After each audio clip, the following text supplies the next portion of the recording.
దేవుని వాక్యం నుండి 21వ దావీదు కీర్తన చదువుకుందాం. ప్రారంభం నుండి చివరి వరకు చదువుదాం. ఉత్తర ప్రత్యుత్తరాలుగా చదివితే మేలు అనుకుంటాను. 21వ దావీదు కీర్తన ఉత్తర ప్రత్యుత్తరాలుగా మనం చదువుదాం. మొదటి వచనం నేను చదువుతాను, తర్వాత వచనం మీరందరూ కూడా కలిసి బిగ్గరగా చదవాలని కోరుతా ఉన్నాను. యెహోవా రాజు నీ బలము బట్టి సంతోషించుచున్నాడు, నీ రక్షణను బట్టి అతడు ఎంతో హర్షించుచున్నాడు.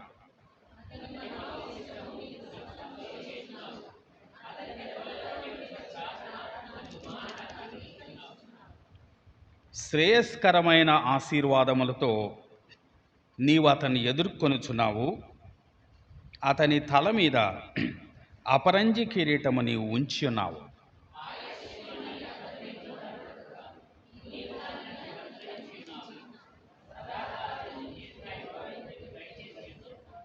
నీ రక్షణ వలన అతనికి గొప్ప మహిమ కలిగెను. గౌరవ ప్రభావములను నీవు అతనికి ధరింపచేసి ఉన్నావు.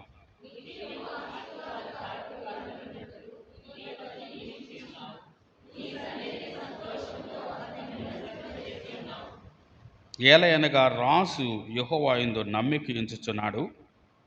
సర్వోన్నతుని కృపచేత అతడు కదలకుండా నిలుచును.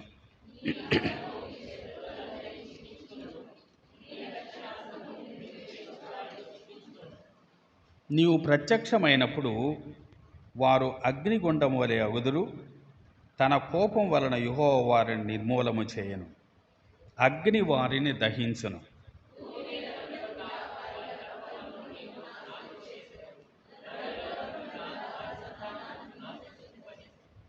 వారు నీకు కీడు చేయవలనని ఉద్దేశించిరి, దురుపాయం పనిరి, కానీ దానిని కొనసాగింపలేకపోయిరి.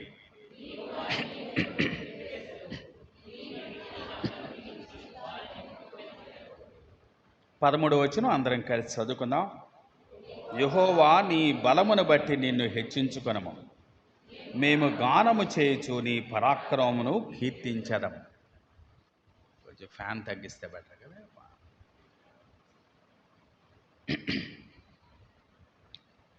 21వ దావీదు కీర్తన మనం చదువుకున్నాం. 20వ కీర్తన, 21వ కీర్తన రెండు కూడా ఒక రీతిగా జంట కీర్తనలు, ట్విన్ సాంగ్స్ అన్నమాట. అంటే రెండు ఒకదాని తర్వాత ఒకటి చదువుకోదగినటువంటి కీర్తన. 20వ కీర్తన చూస్తే అది ప్రార్థనతో ప్రారంభమైంది, ప్రార్థనతో ముగించబడింది. 20వ అధ్యాయం 9వ వచనం చూద్దామా. 20వ కీర్తన 9వ వచనం. యెహోవా రక్షించుము, నేను మొరపెట్టునప్పుడు రాజు మాకుత్తరమిచ్చును గాక. కాబట్టి 20వ కీర్తన అంతా కూడా రాజు యొక్క ప్రార్థన మనకు దాంట్లో కనిపిస్తూ ఉంది. 21వ కీర్తన అది స్తుతితో ప్రారంభమైంది, స్తుతితో ముగించబడింది. 21వ కీర్తన మొదటి వచనం చదువుదాం. యెహోవా రాజు నీ బలము బట్టి సంతోషించుచున్నాడు, నీ రక్షణను బట్టి అతడు ఎంతో హర్షించుచున్నాడు. అలాగే చివరి వచనం కూడా చదువుదాం. యెహోవా నీ బలమును బట్టి నిన్ను హెచ్చించుకొనము, మేము గానము చేయుచు నీ పరాక్రమమును కీర్తించదం. కాబట్టి 20వ కీర్తనలో ఓ ప్రార్థన మనకు కనిపిస్తుంది. ఆ ప్రార్థన కూడా ఎలా ఉంది అంటే చాలా విశ్వాసంతో చేసే ప్రార్థన, ఓ నిశ్చయత కలిగి చేసే ప్రార్థనగా ఆ ప్రార్థన మనకు కనిపిస్తూ ఉంది. 21వ కీర్తన ప్రార్థన చేసింది దేవుడు సఫలపరచగా దేవుని స్తుతించే కీర్తనగా మనకు కనిపిస్తుంది. కాబట్టి ఈ రెండు కీర్తనల మధ్యలో ఏదో జరిగిందన్నమాట కదా. మనం గనక 20వ కీర్తన 7వ వచనం చూద్దాం. చూడండి, 7వ వచనం. కొందరు రథములను బట్టి కొందరు గుర్రములను బట్టి అతిశయపడుదురు, మనమైతే మన దేవుడైన యెహోవా నామమును బట్టి అతిశయపడుదము. కొందరు దేన్ని బట్టి అతిశయపడతారట? తమ రథాన్ని బట్టి, లేకపోతే గుర్రాలను బట్టి అతిశయపడతారట. కాబట్టి ఈ మాటను బట్టి మనకేం అర్థమవుతుందంటే, ఈ 2 కీర్తనల మధ్యలో ఏం జరిగి ఉంటుంది? ఓ యుద్ధం జరిగి ఉంటుంది. కాబట్టి 20వ కీర్తన యుద్ధానికి ముందు దేవుడు యుద్ధములో అనుగ్రహించబోయే ఆ జయాన్ని జ్ఞాపకం చేసుకుంటున్న కీర్తన. 21వ కీర్తన యుద్ధం అయిపోయిన తర్వాత దేవుడిచ్చిన జయాన్ని బట్టి దేవుని స్తుతించేటువంటి కీర్తన. కాబట్టి 20వ కీర్తన ఏమనొచ్చు అంటే యాంటిసిపేటింగ్ ది విక్టరీ అనొచ్చు. 21వ కీర్తనని సెలబ్రేషన్ ఆఫ్ విక్టరీ, అంటే దేవుడు జయమిస్తాడు అని ఎదురు చూసేది 20వ కీర్తన అయితే, దేవుడు జయమిచ్చాడు అని సంతోషంతో సెలబ్రేట్ చేసుకునేది 21వ కీర్తన.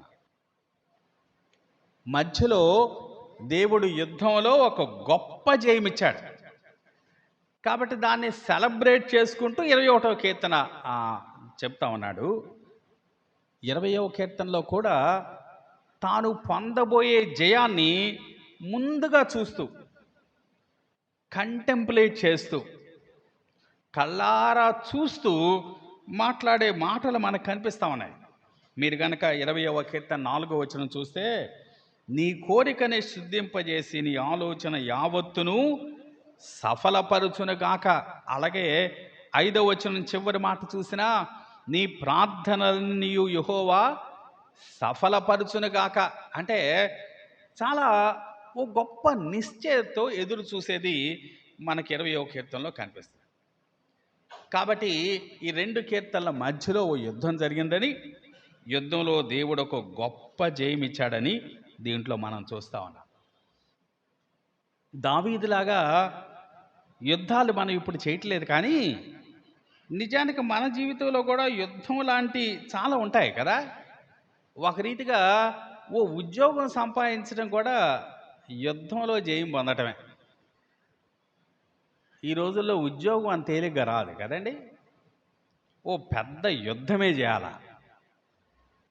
చాలామంది నేను ఆ కోచింగ్కి వెళ్తాను ఉద్యోగం కొరకు అని నా దగ్గర సలహాల కొరకు అడిగినప్పుడు నేను చెప్తా ఉన్నాను, కోచింగ్ కొరకు, ఎగ్జామ్ కొరకు ప్రిపేర్ అవ్వటం కాదు, యుద్ధానికి ప్రిపేర్ అయితేనే ఉద్యోగం వస్తుంది. అంతేగాని ఏదో ఓ కోచింగ్ తీసుకుని ఓ సాధారణంగా సిద్ధపడితే ఉద్యోగం వచ్చే రోజులు కాదివి. ఎందుకంటే ఉన్న ఉద్యోగాలు తక్కువ, అప్లై చేసేవాళ్ళు చాలా ఎక్కువ. అంతమందిలో మనకు ఉద్యోగం రావటం అంటే నిజానికి చాలా గొప్ప పోరాటమే, గొప్ప యుద్ధం చేయాల్సిందే. అంటే మనతో పాటు అప్లై చేసిన వాళ్ళు, మన కో అప్లికెంట్స్ అందరూ కూడా వర్ది అపోనెంట్సే. వారందరూ మనకి ఎదురు సైన్యం అనుకుంటే మనము ఓ సింగిల్ మ్యాన్ ఆర్మీ లాగా ఏం చేయాలా? కష్టపడి యుద్ధం చేయాల్సిందే. అంత తేలిగ్గా ఈ రోజుల్లో ఎవరు కూడా ఉద్యోగాన్ని పొందలేరు. చాలామంది చాలా అలవాటుగా, ఫ్యాన్సీగా నాకు డిగ్రీ అయిపోయింది, నేను కోచింగ్కి వెళ్తున్నాను అంటున్నారు, కానీ వారెవరూ సఫలం అవ్వట్లేదు. ఎందుకంటే ఏదో సాధారణమైన ఒక అకాడమిక్ ఎగ్జామ్కి సిద్ధపడటం అనుకుంటున్నారు వాళ్ళు. లేదు, అనేక మంది, వేల మంది, లక్షల మంది సైన్యాన్ని ఎదుర్కోవాల్సింది ఒక కాంపిటేటివ్ ఎగ్జామ్. అంటే అది ఒకవేళ ఎంబీబీఎస్ లాంటి కోర్స్ అయినా అవ్వచ్చు, లేకపోతే ఓ మంచి ప్రభుత్వ ఉద్యోగం కొరకు చేసేటువంటి ప్రయత్నమైనా అవ్వచ్చు. కాబట్టి మన జీవితాల్లో దేవుడు యుద్ధం లాంటి వాటిలో మనకి జయమిస్తే దాన్ని సెలబ్రేట్ చేసుకోవటం అది నిజంగా ఎంతైనా సంతోషకరమైన సంగతి. ఇక్కడ దావీదు కూడా తాను సెలబ్రేట్ చేసుకుంటూ ఈ 21వ కీర్తనలో మాట్లాడుతున్నాడు. 21వ కీర్తనలో మొదటి 7 వచనాలు చూస్తే రాజు యొక్క కృతజ్ఞత మనకు కనిపిస్తుంది. మొదటి 7 వచనాల్లో రాజు యొక్క కృతజ్ఞత కనిపిస్తాం. అలాగే ఆ చివరి వచనం కూడా 13వ వచనం కూడా రాజు యొక్క కృతజ్ఞత అనే చెప్పుకోవచ్చు. అయితే మధ్యలో ఉన్నవే 8వ వచనం నుండి 12వ వచనం వరకు ఉన్నవి శత్రువు పైన పొందిన జయం, లేకపోతే రాజు యొక్క జయం అని చెప్పుకోవచ్చు. అంటే మొదటిదేమో thanks giving of a king, రెండవది ట్రయంఫ్ ఆఫ్ ఎ కింగ్. దేవుడిచ్చిన జయం, దాంతో పాటుగా దేవునికి కృతజ్ఞత చెల్లించటం, ఆ రెండు కూడా మనకి ఈ కీర్తనలో చాలా వివరంగా కనిపిస్తా ఉన్నాయి. మంచిది. ఇక్కడ రాజు సంతోషిస్తున్నట్టుగా మనకి కనిపిస్తూ ఉంది. ఇక్కడున్న రాజు అక్షరార్థంగా చూస్తే దావీదే కదా. దావీదు యొక్క అనుభవం ఏది? దావీదు తన అనుభవాన్ని ఈ కీర్తనలో చాలా వివరంగా తెలియచేశాడు. దావీదు అనుభవం మాత్రమే కాదు, క్రొత్త నిబంధనలో మనం కూడా ఏమని పిలువబడ్డాం? రాజులు అని పిలువబడ్డాం. కాబట్టి దావీదు అనుభవాన్ని మనకు కూడా అన్వయించుకోవచ్చు. కాబట్టి దీంట్లో రాజు పొందిన జయం ఇప్పటి కాలపు విశ్వాసులైన మనం కూడా పొందే జయానికి మనం ఖచ్చితంగా దాన్ని అన్వయించుకోవచ్చు. అలాగే మరొక రీతిగా ప్రవచన రూపంగా ఇది మరొక రాజును గుర్తు చేస్తుంది. ఆయన రాజ్యము సదాకాలం ఉంటుంది, 1000 ఏండ్లు ఆయన పరిపాలించబోతున్నాడు. ఆ రాజును కూడా గుర్తు చేస్తుంది ఈ కీర్తన. కాబట్టి ఈ కీర్తనని ఆ రకంగా కూడా అర్థం చేసుకోవచ్చు. లూకా సువార్త 1వ అధ్యాయం 32, 33 వచనాలు చూద్దాం. చూడండి, లూకా సువార్త 1వ అధ్యాయం 32, 33 వచనాలు.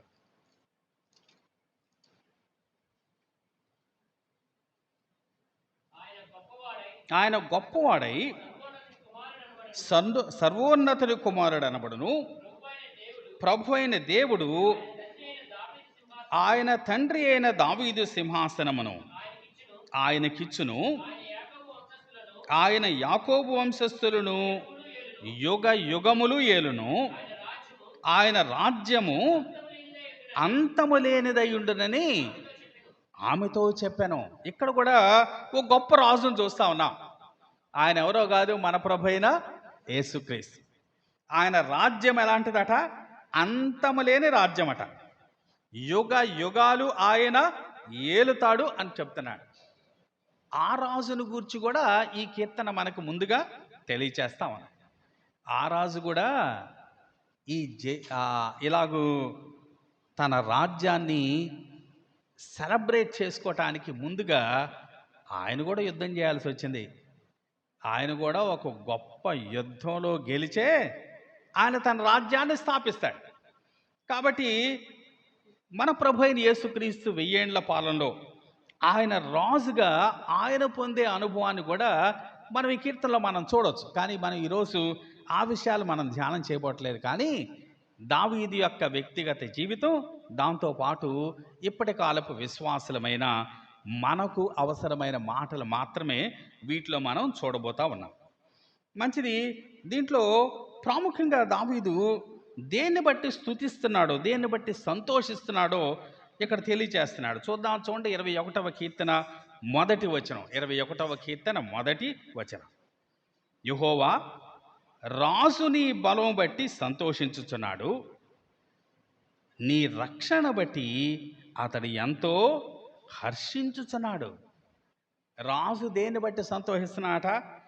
నీ బలమును బట్టి, అంటే దేవుని బలాన్ని బట్టి సంతోషిస్తున్నాడు, హర్షిస్తున్నాడు. నిజానికి దావీదు సంతోషించటానికి తన బలాన్ని బట్టి కూడా సంతోషించవచ్చు. ఎందుకంటే దావీదు ఎన్నో జయాలు పొందాడు కదా. దావీదు పరాక్రమశాలి, దాదాపుగా ఓటమెరుగని రాజు దావీదు. ఏ యుద్ధంలో అయినా కీలక పాత్ర పోషించేవాడు రాజైన దావీదు. ఒకవేళ తాను సంతోషించాలనుకుంటే తన బలాన్ని బట్టి కూడా సంతోషించవచ్చు. కానీ దావీదు తన బలాన్ని బట్టి సంతోషించట్లేదు. తన స్థానాన్ని బట్టి కానీ, లేకపోతే తన బలాన్ని బట్టి కానీ, తన యొక్క జయాన్ని బట్టి కానీ దావీదు ఏమాత్రం అతిశయించిన వాడుగా మనకు కనిపించలేదు. కాకపోతే ఎవరి యందు ఆయన సంతోషిస్తున్నాడు? ఆయన బలాన్ని బట్టి, మన ప్రభు యొక్క బలాన్ని బట్టి సంతోషించేవాడుగా దావీదు మనకి కనిపిస్తూ ఉన్నాడు. సామెతల గ్రంథం 18వ అధ్యాయం క్షమించండి కీర్తన 18వ కీర్తన 29వ వచనం. 18వ కీర్తన 29వ వచనం చూద్దాం. నీ సహాయము వలన నేను సైన్యమును జయింతును, నా దేవుని సహాయము వలన ప్రాకారమును దాటుదును. దావీదు అంటున్నాడు, నీ సహాయం వలన నేను సైన్యమును జయింతును, నా దేవుని సహాయం వలన ప్రాకారము దాటుదును. దావీదు చాలాసార్లు సైన్యాన్ని జయించాడు. నేను నా పరాక్రమతో సైన్యాన్ని జయిస్తాను అంటలేదు. ఏమంటున్నాడు? నీ సహాయము వలన అంటున్నాడు. కాబట్టి తన జయాలన్నిటికీ క్రెడిట్ ఎవరికి ఇస్తున్నాడు? దేవునికే ఇస్తున్నాడు. నిజానికి దావీదును మన వంటి వారం కనుక చూస్తే, దావీదు పరాక్రమాన్ని చూసి మనం చాలా ఆశ్చర్యపోతాం. దావీదు పరాక్రమాన్ని చూసి మనం దావీదుని కనపరుస్తాం. కానీ దావీదు అంటున్నాడు, నాదేమి లేదయ్యా, నీ సహాయం వల్లే నేను ప్రాకారాలు దాటుతున్నాను అంటున్నాడు. దావీదు యొక్క అనుభవం మనకి ఇప్పటి దినాల్లో మనకి ఎంత మాదిరిగా ఉంది. నెబుకద్నెజరు అయితే తన బలం అనుకున్నాడు. అందుకే దేవుడు ఒక శిక్షను నెబుకద్నెజరుకి పంపించాడు. కానీ దావీదైతే తాను చేసిన యుద్ధాలన్నిటిలో, తాను పొందిన జయాలన్నిటిలో తన బలం ఉన్నట్లుగా ఎక్కడ కూడా దావీదు తెలియచేయట్లేదు. దావీదు అంటున్నాడు, నీ బలాన్ని బట్టి నేను సంతోషిస్తున్నాను అంటున్నాడు. మంచిది. ప్రాముఖ్యంగా 2 విషయాలు ఇక్కడ ఎత్తి చెప్తున్నాడు కదా. మొదటి వచనం మళ్ళా చదువుదాం, చూడండి. 21వ కీర్తన మొదటి వచనం. యెహోవా రాజు నీ బలమును బట్టి సంతోషించుచున్నాడు, నీ రక్షణను బట్టి అతడు ఎంతో హర్షించుచున్నాడు. ఒకటి బలం, రెండవది రక్షణ. నీ బలం, నీ రక్షణ, దై స్ట్రెంగ్త్, దై సాల్వేషన్.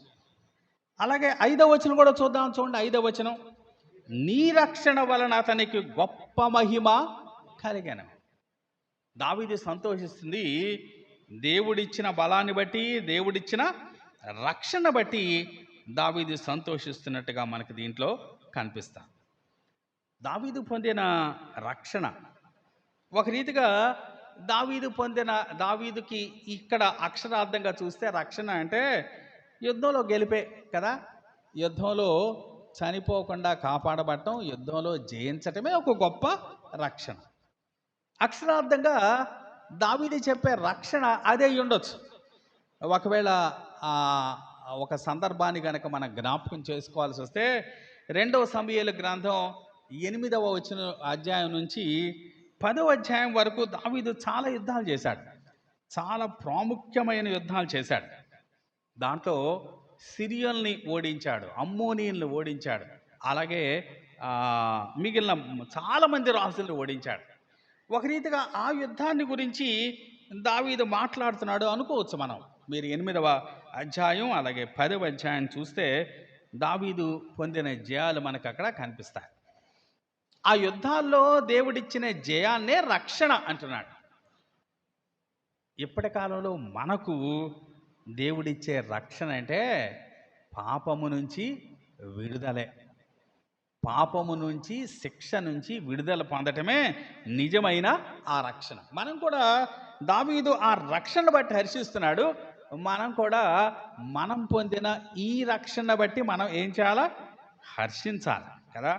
లూకా సువార్త 10వ అధ్యాయం 20వ వచనంలో ప్రభు అన్నాడు కదా, మాట చూద్దాం, చూడండి. లూకా సువార్త 10వ అధ్యాయం 20వ వచనం. అయినను దయ్యములు మీకు లోబడుచున్నవని మీరు సంతోషింపక మీ పేరులు పరలోకమందు రాయబడి ఉన్నవని సంతోషించడని వారితో చెప్పాను. అక్కడున్న శిష్యులు చాలామంది దయ్యాలు మాకు లోబడుతున్నాయని సంతోషిస్తున్నారట. మన ప్రభు అన్నాడు, దాన్ని బట్టి కాదు మీరు సంతోషించాల్సింది, దేవుడు మిమ్మల్ని రక్షించి పరలోకంలో మీ పేర్లు రాసిన దాన్ని బట్టి సంతోషించండి అంటున్నాడు. కాబట్టి మనం ఎక్కువగా సంతోషించాల్సింది దేన్ని బట్టి అంటే ఆయన అనుగ్రహించిన రక్షణ బట్టే. దాన్ని మించింది మరొకటి లేదు. దేవుడు అనుగ్రహించిన రక్షణ బట్టి దావీదు సంతోషిస్తా ఉన్నాడు.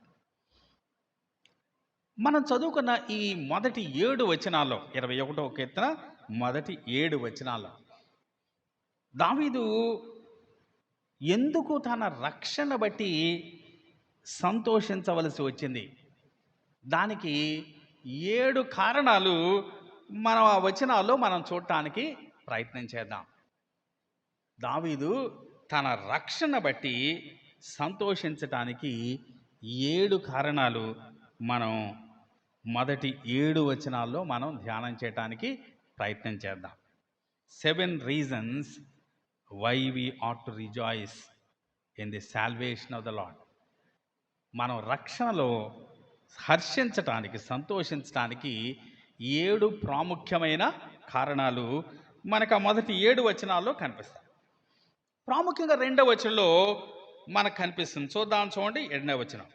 అతని మనోభీష్టము నీవు సఫలము చేయుచున్నావు, అతని పెదవుల నుండి వచ్చిన ప్రార్థన నీవు మానక అంగీకరించుచున్నావు. దావీదు సంతోషానికి మొదటి కారణం ఏంటట? అతని పెదవులలో నుండి వచ్చిన ప్రార్థన దేవుడు మానక అంగీకరిస్తున్నాడు. అంటే అర్థం ఏంటి? అడిగినప్పుడల్లా వింటున్నాడు మాట. ఎప్పుడు ప్రార్థన చేసినా తప్పకుండా దేవుడు అంగీకరిస్తా ఉన్నాడు. ఆ మాటలు మనకి 20వ కీర్తనలో కూడా కనిపిస్తాయి. చూడండి 20వ కీర్తన 4వ వచనం చూద్దాం. నీ కోరిక సిద్ధింపజేసి నీ ఆలోచన యావత్తు సఫలపరచును గాక. నీ కోరిక సిద్ధింపజేసి నీ ఆలోచన యావత్తు సఫలపరచును గాక. అలాగే 5వ వచనం చివరి వాక్యం కూడా చూద్దాం. 5వ వచనం చివరి వాక్యం. నీ ప్రార్థనలన్నీ యెహోవా సఫలపరచును గాక.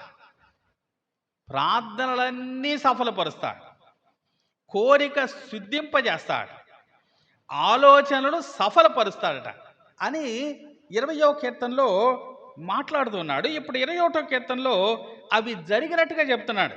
2వ వచనంలో చూసాం కదా, అతని మనోభీష్టము నీవు సఫలము చేయుచున్నావు, అతని పెదవుల్లో నుండి వచ్చిన ప్రార్థన నీవు మానక అంగీకరించుచున్నావు. పెదవులలో నుండి వచ్చిన ప్రార్థన అంటే ప్రార్థన చేసిన ప్రతి ప్రార్థన కూడా దేవుడు ఏం చేశాడట? అంగీకరించాడు. కాబట్టి మన జీవితాల్లో జయానికి కారణం ఏంటంటే ఆయన మన ప్రార్థనలు అంగీకరించబట్టే. మన ప్రార్థనలు అంగీకరించి మన కోరికను సఫలం చేసిన దాన్ని బట్టి, మన యొక్క ఆలోచనలు సఫలం చేసిన దాన్ని బట్టి మనం దేవుని స్తుతిస్తూ ఉన్నాం, దేవుని మనం ఘనపరుస్తూ ఉన్నాం.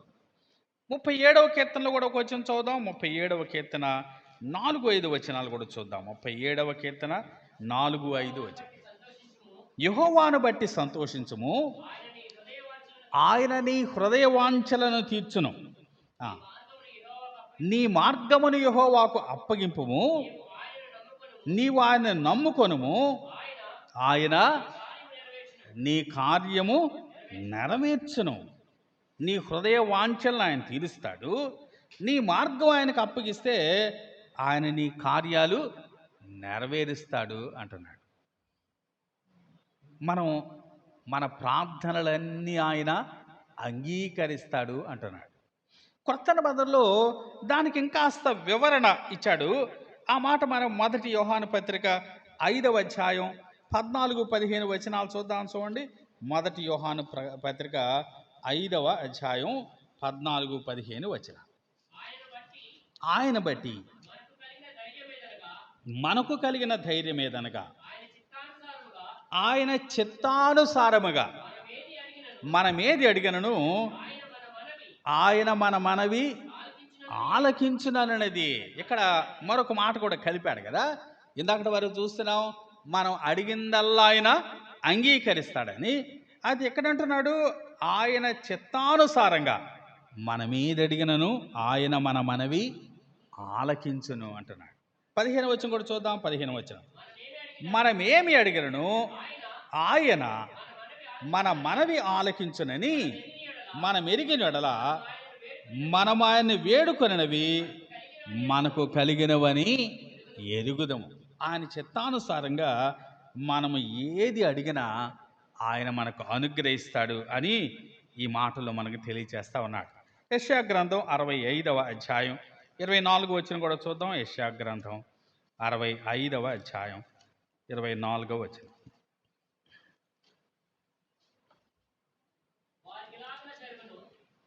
వారికి ఎలాగున జరుగును,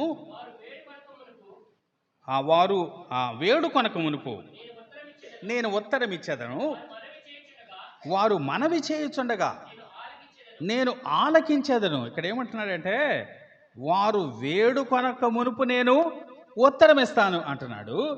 వారు మనవి చేయుచుండగా నేను ఆలకించేదను. ఇంకా పూర్తిగా వారి ప్రార్థన ముగించకుండానే నేను వారి ప్రార్థన ఆలకిస్తానంటున్నాడు. వారు అడిగింది వారికి అనుగ్రహిస్తానంటున్నాడు. నిజంగా ఆయన చిత్తానుసారంగా మనం అడిగితే మనం అడుగుతూ ఉండగానే ఆయన అనుగ్రహించగలడు. మన ప్రార్థనలు ఆయన మనం వేడుకుంటున్నప్పుడే ఆయన మనకు అనుగ్రహించేవాడని చూస్తాం. కాబట్టి దావీదు దేవుని స్తుతించడానికి లేకపోతే సంతోషించటానికి మొదటి కారణం ఏంటంటే దేవుడు ఆయన ప్రార్థనలన్నిటినీ అంగీకరించాడు. మన జీవితాల్లో కూడా చాలాసార్లు మన ప్రార్థనలు ఆయన అంగీకరించిన అనుభవాలు మనకు తెలుసు. కొన్నిసార్లు మన ప్రార్థనలు అంగీకరించబడలేదు అంటే ఏమని అర్థం చేసుకోవాలి? మనం ఆయన చిత్తానుసారంగా అడగలేదన్నమాట. మనం ఆయన చిత్తానుసారంగా అడుగుంటే ఆయన తప్పకుండా మన ప్రార్థనలు ఆయన ఆలకిస్తాడు అని మనం అర్థం చేసుకోవచ్చు. కాబట్టి మొదటి కారణం మనం చూసాము 2వ వచనంలో. 2వ కారణం చూద్దాం. చూడండి 2వ కారణం 3వ వచనం చదువుదాం. 3వ వచనం, శ్రేయస్కరమైన ఆశీర్వాదములతో నీవు అతనిని ఎదుర్కొనుచున్నావు. శ్రేయస్కరమైన ఆశీర్వాదములతో నీవు అతన్ని ఎదుర్కొనుచున్నావు. దేవుడట ఎదురొస్తున్నాడట. ఎలా ఎదురొస్తున్నాడట? ఆశీర్వాదాలతో ఎదురొస్తున్నాడు. దేవుడు ఆశీర్వాదాలతో ఎదురొస్తున్నాడు. ఆశీర్వాదాలతో దేవుడు దావీదును కలుసుకున్నాడు అని ఈ మాటలు బట్టి మనం అర్థం చేసుకోవచ్చు. ఇంగ్లీష్లో 2 పదాలు ఉపయోగించబడ్డాయి. Thou met him with blessings of goodness అని. మరొక చోట మరొక రీతిగా ఎలా రాయబడిందంటే thou preventest him with blessings of goodness. Preventest అని ఒక క్రొత్త పదం ఉపయోగించాడు. అంటే ఆయన ఆశీర్వాదాలతో అడ్డుకుంటాడట మనల్ని. ఆశీర్వాదాలతో అడ్డుకోవటం అది కూడా ఒక విశేషమే కదండి. ఆశీర్వాదాలతో కలుసుకోవటం, ఆశీర్వాదాలతో అడ్డుకోవటం. మరొక వచనం చూద్దాం. చూడండి ఇలాంటి మాట 17వ కీర్తన 13వ వచనం చూద్దాం. 17వ కీర్తన 13వ వచనం, యెహోవా లెమ్ము, వాణ్ణి ఎదుర్కొని వాణ్ణి పడగొట్టుము, దుష్టుని చేతిలో నుండి నీ ఖడ్గము చేత నన్ను రక్షింపుము. ఇక్కడ అంటున్నాడు వానిని ఎదుర్కొని పడగొట్టుము అంటున్నాడు. దుష్టునేమో ఆయన ఎదుర్కొని పడగొడతాడట. ఇదిగో ఆయన ఆశ్రయించిన వాళ్ళనేమో ఆయన ఎదుర్కొని ఏం చేస్తాడు? దీవిస్తాడు కదా. ఎదుర్కోవటం, కలసికోవటం, లేకపోతే అడ్డుకోవటం, ఇవన్నీ కూడా దాదాపు ఒకే రీతిగా ఉపయోగించబడినటువంటి మాటలు. ఆయన ఆశీర్వాదాలతో అడ్డుకుంటాడట. ఆశీర్వాదాలతో ఎదుర్కొంటాడు అంటున్నాడు. ఇలాంటి సంభవం మనకి పాత నిబంధనలో ఒకసారి కనిపిస్తుంది కదా, ఎక్కడన్నా మీకు గుర్తుందా? ఆ? యాకోబు జీవితంలో ఇంకా ఇంకా బాగా స్పష్టంగా ఒక ఆయన ఎదుర్కొన్నాడు, అబ్రహాముని ఒక ఆయన ఎదుర్కొన్నాడు కదా. అబ్రహాము జయం పొంది వస్తున్నాడు, నలుగురు రాజుల్ని జయించి వస్తున్నాడు అబ్రహాం. ఆ జయించి వస్తున్నటువంటి అబ్రహాముకి ఒక ఆయన ఎదుర్కొన్నాడు, ఆయన పేరు మెల్కీసెదెకు కదా. ఏం చేశాడు ఆయన? ఎదుర్కొన్న ఆయన అబ్రహాము దగ్గరేమో 10వ వంతు స్వీకరించాడట. ఈయన ఏం చేశాడు? ఈయన ఆశీర్వదించాడు. హెబ్రీ 7:1 మనకు ఆ మాటలు ఉంటాయి. ఈయన అబ్రహాముని ఎదుర్కొని ఆశీర్వదించాడు. కాబట్టి మన జీవితాల్లో కూడా చాలాసార్లు మన ప్రభు ఎలా ఎదుర్కొంటాడనమాట? ఆశీర్వాదాలతో ఎదుర్కొంటాడు కదా. ఎవరైనా మనల్ని రిసీవ్ చేసుకోవడానికి ఎవరైనా వచ్చారనుకోండి, ఏదో ఒక పూలమాల తీసుకొని వస్తారు, లేకపోతే ఒక బొక్కే తీసుకొని వస్తారు కదా. అలాంటి ఆహ్వాన సూచనలతో ఎదుర్కొంటారు మనల్ని. కానీ మన ప్రభు ఎదుర్కొంటే ఎలా ఎదుర్కొంటాడట? ఆయన ఆశీర్వాదాలతో ఎదుర్కొంటాడట, ఆశీర్వాదాలతో కలుసుకుంటాడు అంటున్నాడు. అవును, ప్రభువుని నమ్మిన బిడ్డలందరికీ కూడా ఈ దినాల్లో ఆయన భౌతికమైన ఆశీర్వాదాలు కాదు, కానీ ఆత్మ సంబంధమైన ప్రతి ఆశీర్వాదంతో ఆయన ఎదుర్కొంటూ ఉన్నాడు. కాబట్టి రెండవ ప్రధానమైన కారణం ఏంటంటే, దావీదు స్తుతించటానికి, లేక రాజు దేవుని స్తుతించటానికి, రాజు తన రక్షణ యందు సంతోషించడానికి రెండవ ప్రధానమైన కారణం ఏంటంటే, ఆయన ఆశీర్వాదాలతో ఆయన్ని ఎదుర్కొన్నాడు అని చూస్తా ఉన్నాం. 3వ వచనంలోనే రెండో భాగం చూద్దాం. చూడండి, 3వ వచనం 2వ భాగం. అతని తల మీద అపరంజి కిరీటము నీవు ఉంచి ఉన్నావు. ఒక ప్రధానమైన అంశం ఏంటంటే, దేవుడు ఏం చేశాడట? దావీదు మీద అపరంజి కిరీటం పెట్టాడట కదా. అపరంజి అంటే బంగారమే కదా. బంగారు కిరీటం దావీదు మీద పెట్టాడు. ఒక రీతిగా ఇక్కడ అక్షరార్థంగా ఓ సన్నివేశాన్ని గుర్తు చేసుకుంటున్నాడు దావీదు. ఒకసారి చూద్దాం. చూడండి, 2వ సమూయేలు 12వ అధ్యాయం 29వ వచనం చూద్దాం. 2వ సమూయేలు 12వ అధ్యాయం 29వ వచనం. దావీదు యోధులను సమకూర్చి రబ్బాకు వచ్చి దాని మీద యుద్ధము చేసి దాన్ని పట్టుకొని వారి రాజు కిరీటమును అతని తల మీద నుండి తీయించగా అది దావీదు తల మీద పెట్టబడను. ఇక్కడ దావీదు వెళ్ళి రబ్బా అనే పట్టణాన్ని పట్టుకున్నాడు. యోవాబు అంతకుముందే యుద్ధం చేశాడు. యుద్ధం చేసి అన్నాడు, ఇదిగో ఈ పట్టణానికి నీ పేరు పెట్టుకోవాలంటే నీ వచ్చి ఈ పట్టణాన్ని పట్టుకో అని దావీదు ఆహ్వానించాడు. దావీదు వెళ్ళి ఆ రబ్బా పట్టణాన్ని పట్టుకుంటే అప్పుడు అక్కడున్న ఆ రాజు కిరీటాన్ని తీసి ఎవరి మీద పెట్టారట? దావీదు తల మీద పెట్టారు. అంటే ఓ యుద్ధ భూమిలో ఏం జరిగిందనమాట? ఓ క్రౌనింగ్ సెరమనీ జరిగింది కదా. ఒక కిరీట ధారణ యుద్ధ భూమిలో జరిగింది. దావీదు తన కిరీటం ఉండుంటుంది, తాను సింహాసనం మీద కూర్చున్నప్పుడు ఆ కిరీటాన్ని ధరిస్తాడు. కానీ ఇక్కడ తన సింహాసనం మీద ఉన్న కిరీటాన్ని గురించి మాట్లాడట్లేదు. తాను యుద్ధం చేసి యుద్ధంలో జయం పొందినప్పుడు దేవుడు దావీదుకి ఏం పెట్టించాడు? ఓ కిరీటాన్ని పెట్టించాడు.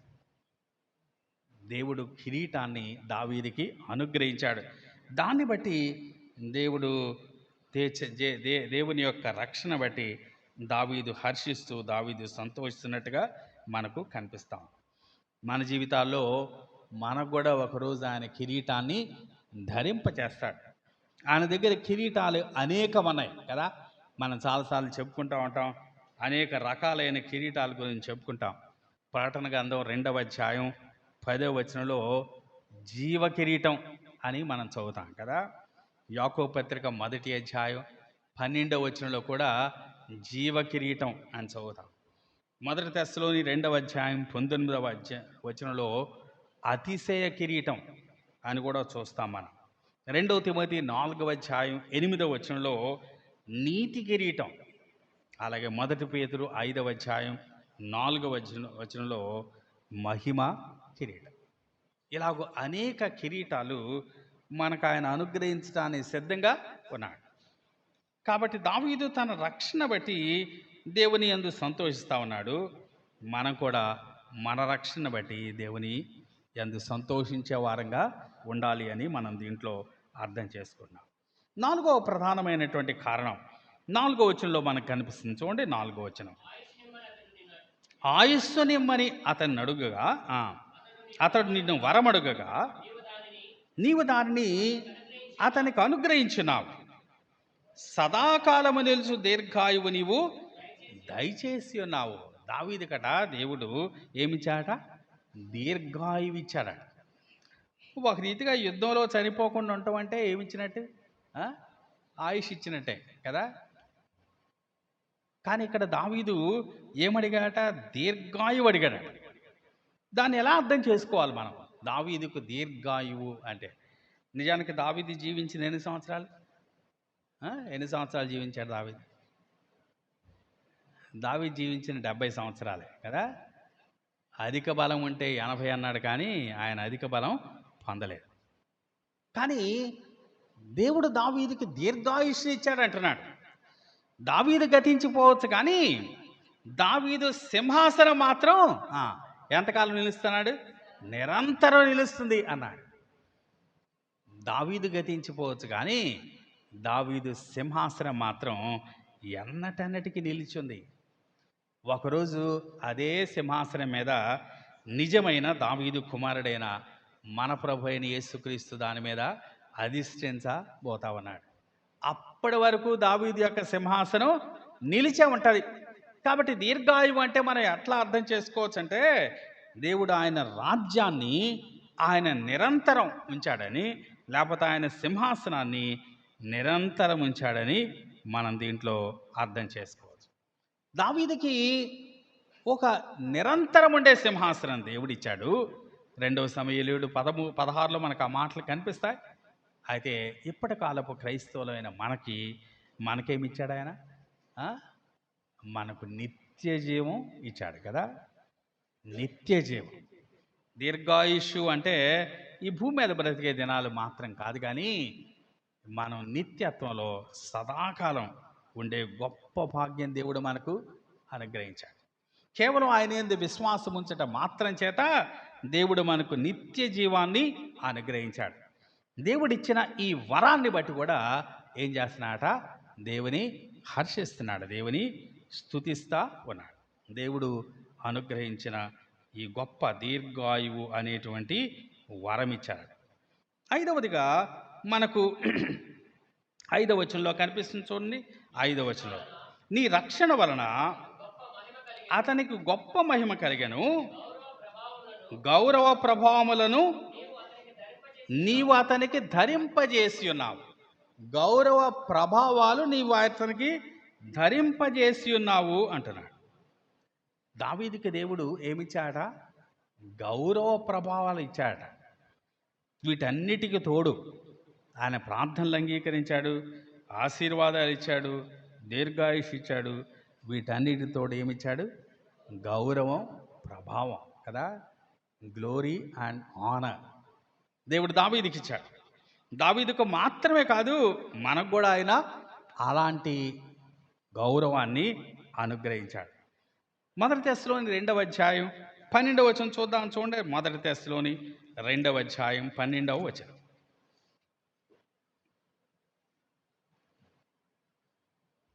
మొదటి తెస్సలోని 2వ అధ్యాయం 12వ వచనం. తన రాజ్యమునకును మహిమకును మిమ్మును పిలుచుచున్న దేవునికి తగినట్టుగా మీరు నడుచుకొనవలెను. చాలు. దేని పిలిచాట మనల్ని? తన రాజ్యమునకును మహిమకును పిలిచాడట. ఆయన మనల్ని పిలిచింది రాజ్యానికి, మహిమకు. ప్రభు నమ్మినటువంటి బిడ్డలకు దేవుడు అనుగ్రహించిన గొప్ప భాగ్యం అది. ఆయన మనల్ని పిలిచింది ఓ సాధారణమైన స్థితిలో ఉండటానికి కాదు, ఓ క్షమించబడిన పాపిగా, లేకపోతే ఓ సాధారణమైన వ్యక్తిగా ఉండటానికి కాదు. ఆయన తన రాజ్యానికి మహిమకు పిలిచాడు. రోమీలకు రాసిన పత్రిక 8వ అధ్యాయం 29, 30 వచనాలు మనందరూ తెలుసు కదా. ఒకసారి చూడండి. రోమీలకు రాసిన పత్రిక 8వ అధ్యాయం 29, 30 వచనాలు. ఎందుకనగా తన కుమారుడు అనేక సహోదరుల్లో జ్యేష్ఠుడగునట్లు దేవుడెవరికి ముందు ఎవరిని ముందుగా ఎరిగనో వారు తన కుమారునితో సారూప్యము గలవారగుటకు వారిని ముందుగా నిర్ణయించను.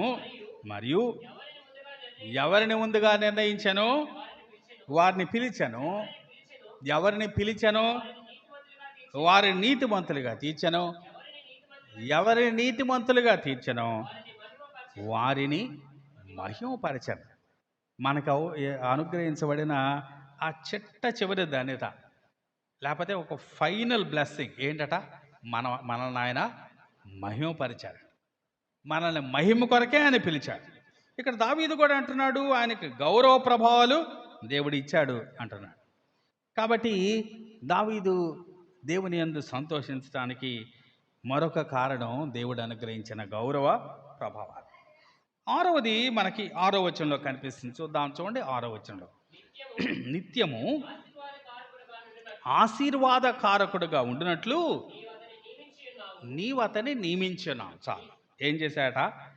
ఇంతకుముందేమో ఆశీర్వాదాలతో కలుసుకున్నాడు, అంటే ఆశీర్వాదాలు అనుగ్రహించాడు అన్నమాట. ఇప్పుడేమన్నాడు? ఆశీర్వాద కారకుడుగా చేశాడు. అంటే ఇతరులు ఆశీర్వదించబట్టానికి దావీదు రక సాధనంగా వాడుకున్నాడు అనమాట. ఛానల్ ఆఫ్ బ్లెస్సింగ్ అంటాం కదా. దావీదు ద్వారా ఇతరులు ఆశీర్వదించబట్టానికి దావీదు రక సాధనంగా ఎన్నిక చేసుకున్నాడు. మరి మనకైతే మనల్ని కూడా ఆయన ఆశీర్వాద కారకులుగా చేశాడు. మన ద్వారా ఆయన ఇతరులకు ఆశీర్వాదం కలిగేటట్లుగా చేశాడు. అపొస్తలుడైన పౌలు తన సొంత అనుభవాన్ని, తన ద్వారా దేవుడు జరిగించిన కార్యాలని, తన ద్వారా ఇతరులు ఎలాగో మేలు పొందాడు అనే సంగతులు 2వ కొరింథీ పత్రికలో అనేక మాటల్లో చెప్తాడు. ఒకసారి చూడండి. కొరింథీయులకు రాసిన 2వ పత్రిక. కొరింథీయులకు రాసిన 2వ పత్రిక.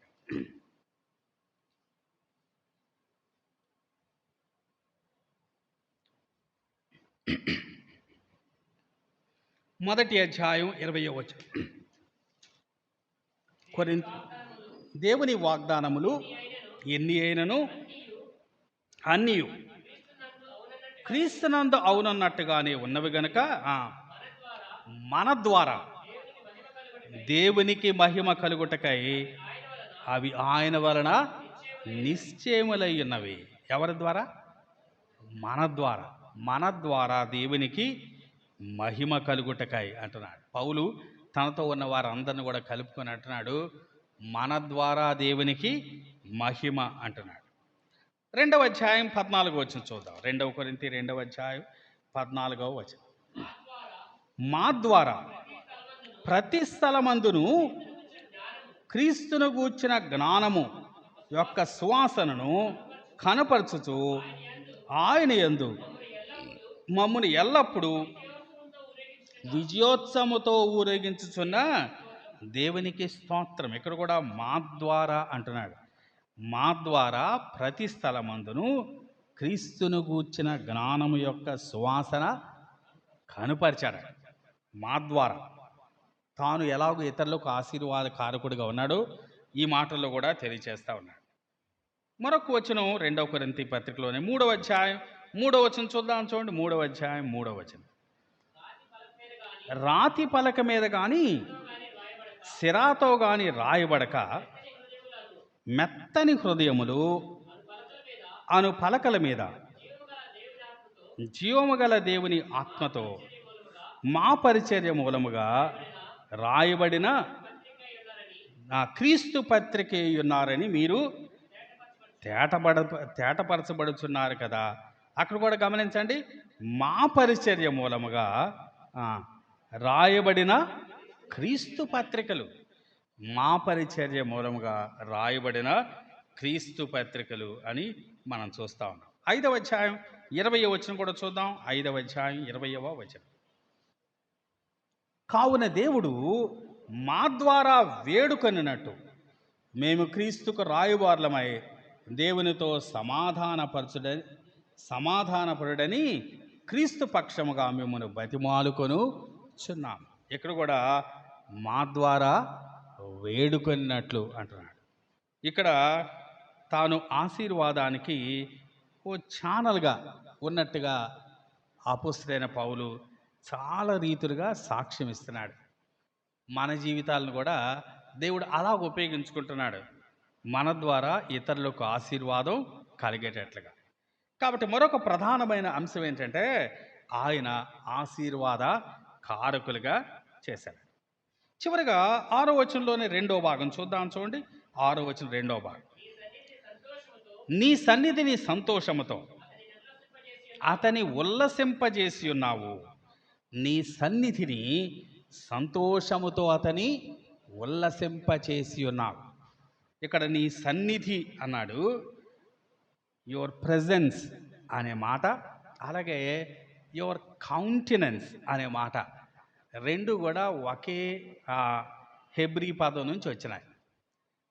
యువర్ కౌంటెనెన్స్ అంటే నీ ముఖం, నీ ముఖాన్ని సంతోషముతో అతని ఉల్లసింపజేశావు అంటున్నాడు.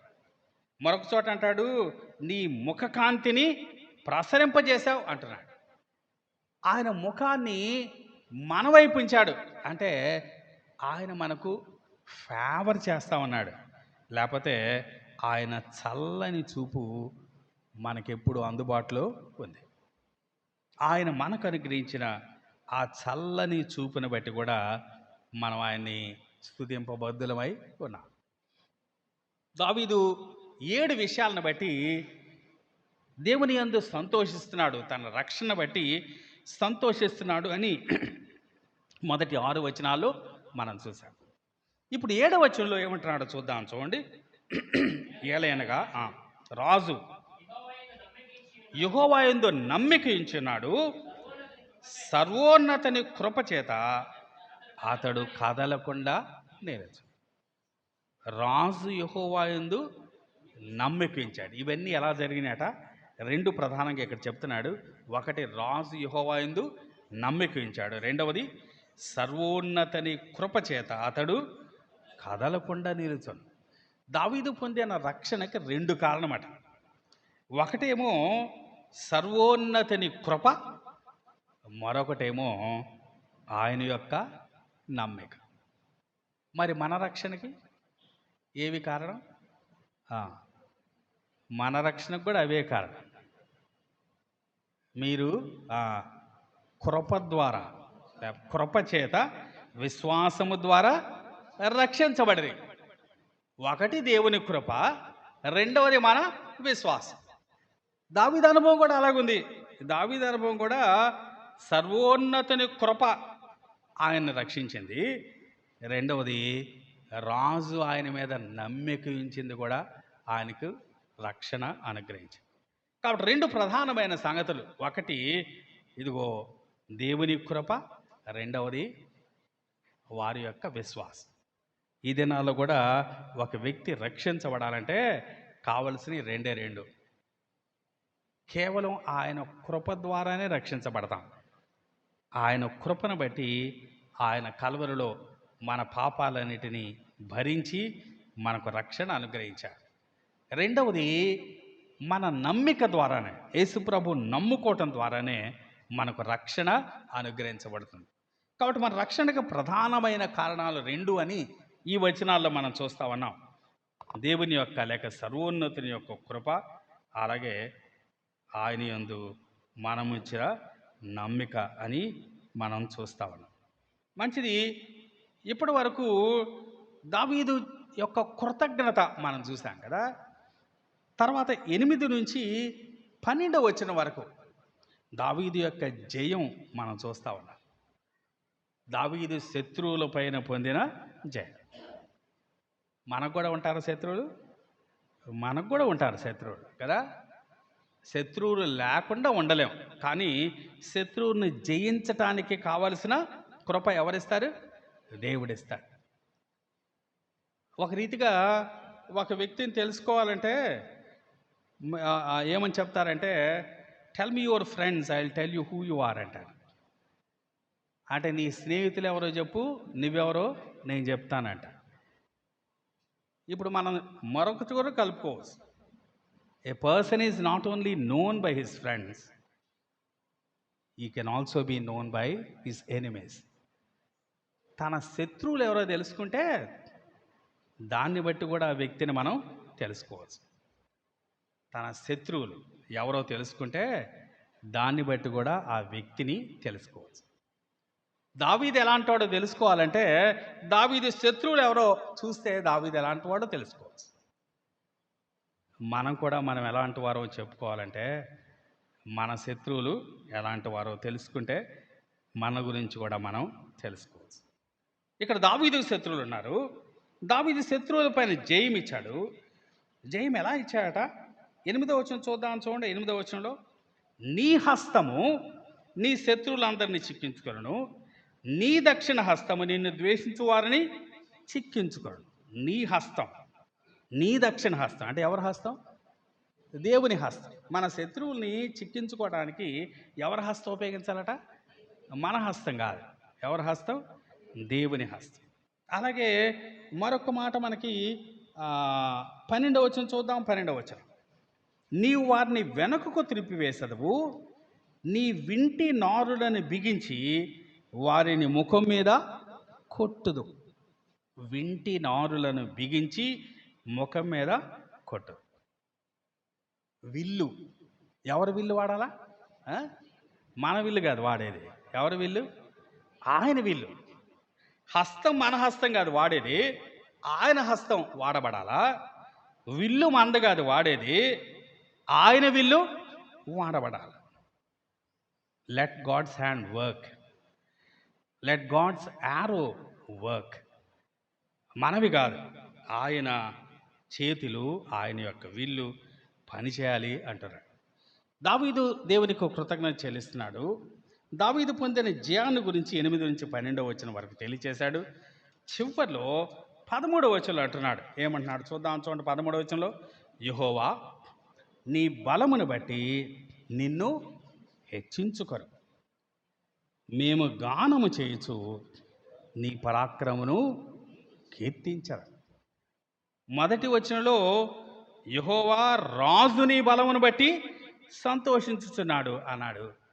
చివరి వచనంలో ఇంకా రాజు పేరు కనపడలేదు, కేవలం యెహోవా పేరు మాత్రమే ఉంది.